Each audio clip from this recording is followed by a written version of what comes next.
Indian air Indian air force का जो first batch है 2025 का, उसकी जो PSL है वो 18 नवंबर को पब्लिश कर दी गई थी। उसकी जो कट ऑफ है, जो साइंस सब्जेक्ट वाले कैंडिडेट थे फॉर मेन, उसकी जो कट ऑफ है 31.62406 पर गई थी।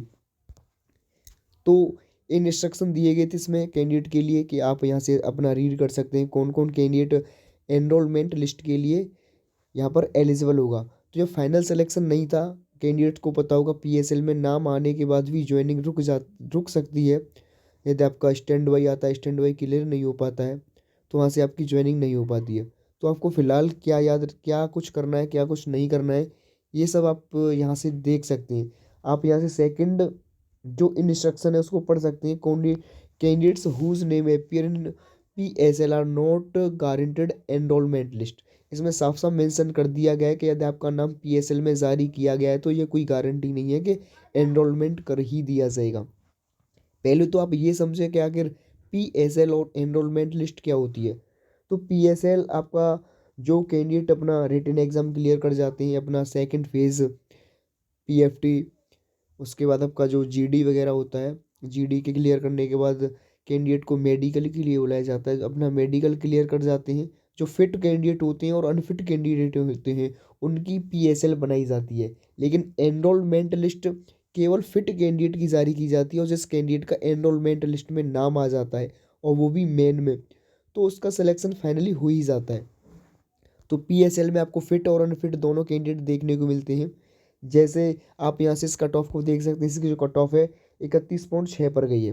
तो यदि किसी के नंबर 32 बन रहे हैं और वह मेडिकल अनफिट हो गया है, तो उसका नाम इस लिस्ट में जारी किया जाएगा। लेकिन जब एनरोलमेंट लिस्ट जारी की जाएगी तो इस कैंडिडेट का नाम उस लिस्ट से हटा दिया जाएगा। चाहे आपका AVS हो, अर्थात आपका एब्सेंट हो। आप यहाँ से एग्जाम्पल इस देख सकते हैं, जो मेरिट पोजीशन है 5 कैंडिडेट ने, और जो ASC है 7 ASC है, इसका नाम निखिल कुमार है, अनफिट है। तो PSL में इसका नाम दिया गया है, लेकिन एनरोलमेंट जब लिस्ट जारी की जाएगी उसमें इसका नाम नहीं दिया जाएगा। जो भी कैंडिडेट अनफिट है और या फिर AVS है, आप जो एब्सेंट कैंडिडेट हो जाते हैं, आप यहाँ से इसको देख सकते हैं। तो यही बेसिकली अंतर होता है। और फिलहाल कैंडिडेट के मन में डाउट है कि हमारा जो इसमें नाम आ गया है PSL में, और वो भी हम फिट हैं, और हमारी जो रैंक है इतनी बन रही है, किसी की 600 रैंक बन रही है, किसी की 700 रैंक बन रही है, किसी की कोई भी रैंक बन रही है, तो उनके मन में क्वेरी रहती है कि हमारा जो सिलेक्शन है मेन में हमारा नाम आ जाएगा जब एनरोलमेंट लिस्ट जारी की जाएगी। तो उनके लिए मैं बताता चलूँ कि इस वीडियो में आपका जो भी डाउट है क्लियर हो जाएगा। पहले तो आप यहाँ से देख सकते हैं, जो पैरा नंबर 10 है, पैरा नंबर 10 में साफ साफ मेंशन कर दिया गया है आपकी जो एनरोलमेंट लिस्ट है। आप यहाँ से इस पैरा नंबर 10 को रीड कर सकते हैं आसानी से। Enrolment list will be tentatively published on 28 नवंबर। तो आपकी जो लिस्ट है 28 तारीख को जारी की जाएगी, अर्थात कल आपकी जो लिस्ट है जारी की जा सकती है। वो भी इसने परफेक्ट नहीं बताया, टेंटिवली बता रहा है। तो यहाँ पर लगभग 90% चांसेस यही है कि आपकी जो लिस्ट है कल ही पब्लिश कर दी जाएगी। यदि कल पब्लिश नहीं की जाती है तो 2 से 3 दिन के अंदर डेफिनेटली आपकी लिस्ट जारी कर दी जाएगी। तो इसमें सब कुछ दिया गया है, और किस कैंडिडेट का नाम आ जाएगा, किस कैंडिडेट का नाम नहीं आएगा, तो सबसे पहले यही देखते हैं। तो पहले हम देखते हैं जो अनफिट कैंडिडेट है वो कुल मिलाकर कितने हैं। तो जैसे आप इस पर अनफिट डालेंगे तो अनफिट का आपके सामने आंकड़ा आ जाएगा, कुल मिलाकर कितने कैंडिडेट अनफिट है। तो यहाँ से 263 कैंडिडेट अनफिट है, लेकिन यहाँ पर 3 बार ऐसा नाम आया, यहाँ से देख सकते हैं कैंडिडेट के लिए नहीं, केवल इन इंस्ट्रक्शन में दिया गया है, जैसे यहाँ पर दिया गया है और यहाँ दिया गया है। तो 260 ऐसे कैंडिडेट हैं जो कि अनफिट है।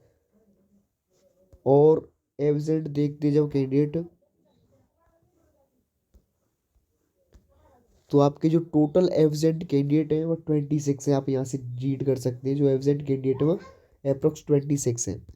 तो आपके 26 इधर और आपका 260 कैंडिडेट उधर, आप यहाँ से लगाएं तो इनको आपस प्लस करेंगे तो 290 के अप्रोक्स कैंडिडेट ऐसे हैं जो कि इस लिस्ट से हटा दिए जाएंगे जब आपकी एनरोलमेंट लिस्ट जारी की जाएगी। टोटल कैंडिडेट का आंकड़ा देखें आपका, अभी फ़िलहाल हम जो साइंस वाले से कैंडिडेट हैं उनका ही देख रहे हैं, तो 1092 कैंडिडेट कुल मिलाकर हैं। तो इनमें से 290 ऐसे कैंडिडेट, उसका नाम तो ऑटोमेटिक जब 28 तारीख को एनरोलमेंट लिस्ट जारी की जाएगी तो हटा दिया जाएगा। जैसे आप यहाँ से कैंडिडेट का नाम पढ़े, इसकी जो मेरिट पोजीशन है सबसे लास्ट वाली है, इसका जो नाम है योगेंद्र है और फिट है, तो इसके मेरे में डाउट होगा मेरी मेरिट पोजीशन तो लास्ट वाली है, क्या मेरा नाम सिलेक्शन हो जाएगा, क्या एनरोलमेंट कर दिया जाऊँगा। तो कैंडिडेट ज़्यादा सेलेक्ट किए नहीं गए हैं, पहले ही बहुत कम कैंडिडेट सेलेक्ट किए गए, केवल और केवल 1092, और 1092 कैंडिडेट में से लगभग 290 ऐसे कैंडिडेट हैं जो कि अनफिट है या फिर एब्सेंट है। तो इनमें से जब इनको हटा देंगे तो अप्रोक्स आपके 800 कैंडिडेट तो वैसे ही बच रहे हैं।